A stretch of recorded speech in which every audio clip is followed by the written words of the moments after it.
అందరికీ నమస్తే అండి. మనం పిల్లల విజయంలో తల్లిదండ్రుల భాగస్వామ్యం అనే అంశం గురించి మాట్లాడుకుంటున్నాం కదా. ఈరోజు మరికొన్ని పుస్తకాలు చదవటం, చర్చించటం. మీ పిల్లలు వారి మిత్రులతో సబ్జెక్టుకు సంబంధించిన అంశాలపై చర్చించటాన్ని ప్రోత్సహించండి. టీచర్లతోనూ చర్చించమనండి. మీ పిల్లలు చదువుతున్న సబ్జెక్టుపై మీకు అవగాహన ఉంటే మీరు వారితో తరచూ చర్చించండి. చర్చల వల్ల పిల్లలలో ఆయా సబ్జెక్టులపై అవగాహన పెరగటమే కాక వాటిపై ఇష్టం కూడా ఏర్పడుతుంది. మరింత లోతుగా తెలుసుకోవాలన్న ఆసక్తి వారిలో బయలుదేరుతుంది. వారు చదువుతున్న తరగతి పుస్తకాలతో పాటు అంతకుముందు తరగతి పుస్తకాలను అందుబాటులో ఉంచండి. ప్రస్తుతం సిలబస్ను స్పైరల్ పద్ధతిలో రాస్తున్నారు. అంటే ఒక తరగతిలో ప్రవేశపెట్టిన అంశాన్ని పై తరగతుల్లో విస్తరిస్తారు. అందువల్ల ఏదేని టాపిక్ సరిగ్గా అర్థం కానప్పుడు ముందు తరగతుల పుస్తకాలు చదువుకోవచ్చు.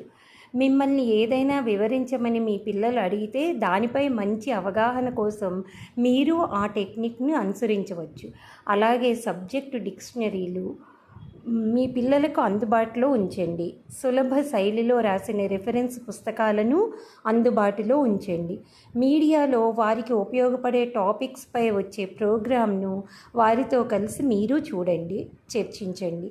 పైన చెప్పిన విషయాలు సబ్జెక్టు పరిజ్ఞానాన్ని మీ పిల్లలలో పెంచటమే కాక మీలోనూ పెరిగేలా చేస్తాయి.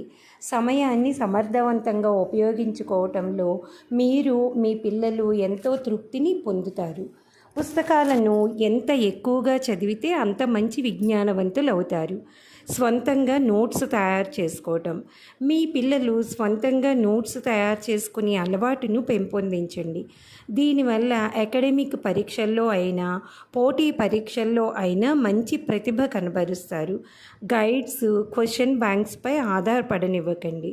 వినటం, సందేహాలు తీర్చటం. పిల్లలు ఏవైనా సందేహాలు అడిగినప్పుడు ఓపికగా తీర్చాలి. మీకు తెలియకపోతే తెలియదని చెప్పాలి. ఉపాధ్యాయులను అడిగి తీర్చుకోమని ప్రోత్సహించాలి. అంతేగాని దాటవేయకూడదు. నీకన్నీ సందేహాలే లాంటి మాటలు అనొద్దు. సబ్జెక్టుకు సంబంధించి కొన్ని సందేహాలను మీరు మీ పిల్లల నుంచి తీర్చుకోవచ్చు. దేనిని వాయిదా వేసే మనస్తత్వం మీ పిల్లల్లో ఏర్పడకుండా చూడండి. మీలో అలాంటి అలవాటు ఉంటే దాన్ని తొలగించుకోండి.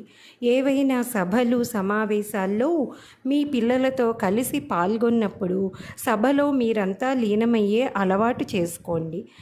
మధ్యలో మాట్లాడకండి. ఈ అలవాటు మీ పిల్లల తరగతి గది ప్రవర్తనపై ప్రభావం చూపిస్తుంది. ఎదుటి వ్యక్తి ఏదైనా విషయం గురించి చెప్పేటప్పుడు అందులో లీనమై వినండి. మధ్యలో జోక్యం చేసుకోకండి. సందేహాలు తలెత్తితే వాటిని అడగండి. సబ్జెక్టు పరిజ్ఞానం, మార్కుల మధ్య సంబంధం ఉంటుందా అంటే బట్టి పట్టడం అనేది చదవడం లేదా నేర్చుకోవటానికి సమానమైంది కాదు. కేవలం నేర్చుకోవటంలోని ఒక చిన్న భాగం మాత్రమే. కానీ నేర్చుకోవటంలో మరెన్నో విషయాలున్నాయి. కానీ మనం వాటిని అంతగా పట్టించుకోం. జ్ఞాపకం పెట్టుకోవటం కంటే విద్యార్థి విషయాలను అర్థం చేసుకోవటం, కొత్త విషయాలను కనిపెట్టే మార్గాలను గురించి ఆలోచించగలగాలి. నిత్య జీవితంలో తమకు ఎదురయ్యే సమస్యలను పరిష్కరించుకోవటానికి చదివిన చదువు ఉపయోగపడాలి. ఇలా అర్థం చేసుకునే సామర్థ్యం, సమస్యలు పరిష్కరించుకునే సామర్థ్యం చదువు ద్వారా పిల్లల్లో ఏర్పడాలి. కానీ చాలా పరీక్షల్లో ఈ సామర్థ్యాలను పరీక్షించరు.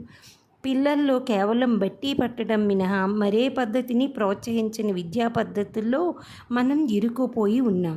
బట్టి పట్టడాన్ని ప్రతి విషయానికి అన్వయించుతాం. ఏమాత్రం ఆలోచన అవసరం లేని కొన్ని విషయాల్లో ఇది ఉపయోగకరంగా ఉంటుంది. కానీ చాలా చోట్ల ఇది ఏమాత్రం ఉపయోగపడదు. మరికొన్ని అంశాలు రేపటి భాగంలో చర్చించుకుందాం.